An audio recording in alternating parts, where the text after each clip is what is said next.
The April 22nd terror attack in Pahalgam's Baisaran Valley, which claimed 26 lives, mostly tourists, has reignited tensions between India and Pakistan. Perpetrated by the Resistance Front, TRF, a Lashkar-e-Taiba affiliate, the attack targeted non-Muslim visitors. India has taken several steps that includes a pause on the Indus Waters Treaty, which could severely elevate Pakistan's water problems. Pakistan seems to be on the back foot already. Prime Minister Shehbaz Sharif on Saturday said that Islamabad is ready for a neutral investigation. The Resistance Front, which had taken responsibility for the act earlier, has now backtracked, stating that its account was hacked.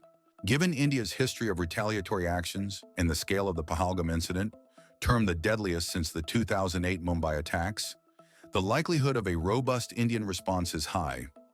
In this video, Defense Updates analyzes why the Pakistani Air Force is a sitting duck for India's Russian-made S-400 batteries. Before we proceed, a word on NordVPN, which is one of the most trusted and fastest VPN brand that has a no-log policy validated by Deloitte. NordVPN provides a 256-bit encrypted tunnel that protects your privacy and also enables you to access contents that are blocked based on geolocation. Its threat protection system helps you avoid phishing, scams, and malware. NordVPN application is available for all the major platforms as well as browsers.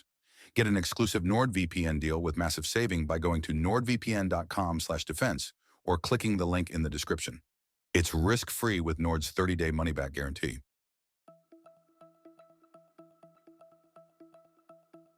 Pakistan's Air Force consists of a mix of several different types of fighters, some EW aircraft, several AWACS, and a diverse array of UAVs.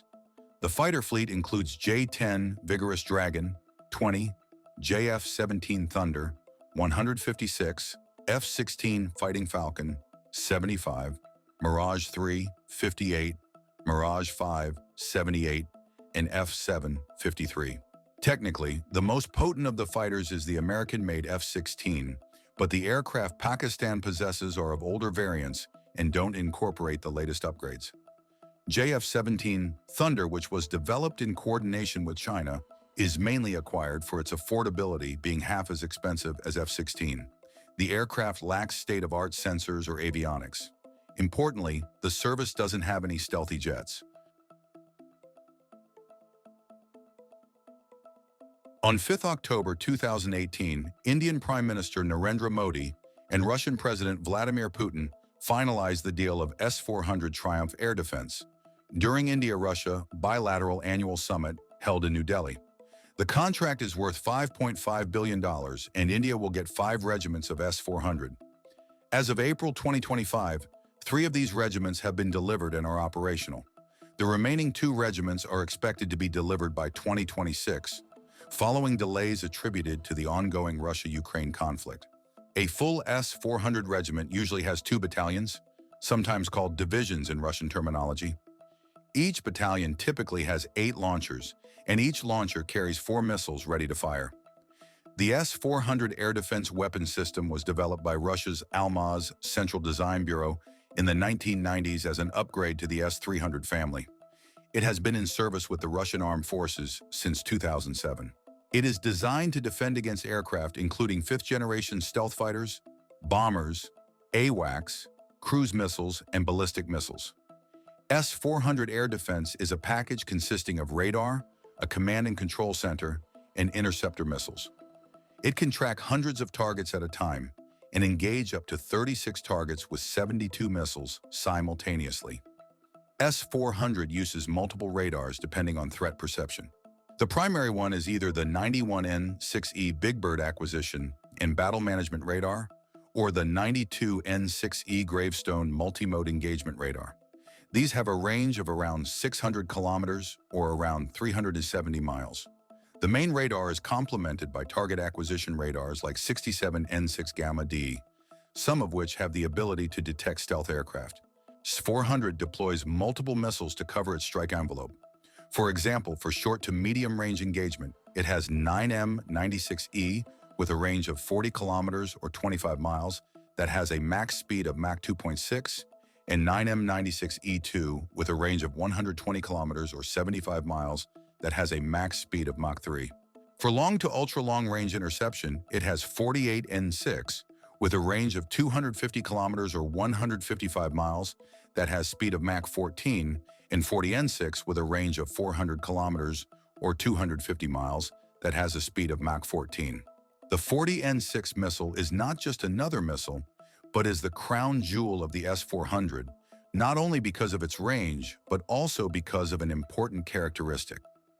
The flight profile of the missile is unlike a regular surface-to-air missile. The missile is designed to reach a very high altitude of 37 kilometers or 23 miles, and then hurl down to the target from that altitude like a ballistic missile. This brings two different aspects into play. One, since the missile follows a ballistic trajectory, so its active radar homing head will illuminate the target aircraft from above at some angle. This creates trouble for even the low observable fifth-generation warplanes, since the stealthy profile is not as effective in camouflaging them from radar in this situation, as opposed to when being illuminated from under the airframe. 2. The missile also picks up speed on the dive like an ICBM, as opposed to regular surface-to-air missiles that lose speed in the final leg. This will make it very hard for an aircraft to shrug it off.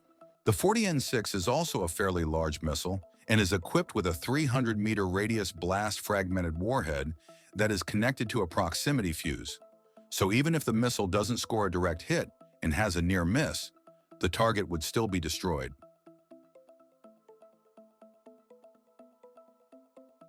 S-400 is a dreaded system, and its potency can be understood by several non-Russian assertions. In 2019, Turkish President Erdogan was quoted by NTV as saying, "One S-400 is worth 3 Patriots. If the conditions are even equal to the S-400 deal, we would buy Patriots, but if they are not, then we have to think of our interests." This is the same system Israeli PM Benjamin Netanyahu specifically requested Russian President Vladimir Putin not to provide Iran in 2020. In 2019, the U.S. intelligence firm Stratfor stated in a report that Russia's S-400 is the best all-around missile defense system out there when used correctly. For any non-stealthy jet, operating inside the S-400 strike envelope is near suicidal. In Ukraine on April 12th, an F-16 was down, and this was attributed to S-400. The large engagement envelope means that for any PAF jet getting even remotely close to the line of control, LOC, the de facto border is fraught with danger. The fighter jets will not be able to avoid detection, and once detected, they will have almost no way to outrun or outmaneuver the missiles launched by S-400. It is also to be noted that in all likelihood, the S-400 will be augmented by indigenous systems like Akash-SAM, which has a range of 50 kilometers or 31 miles.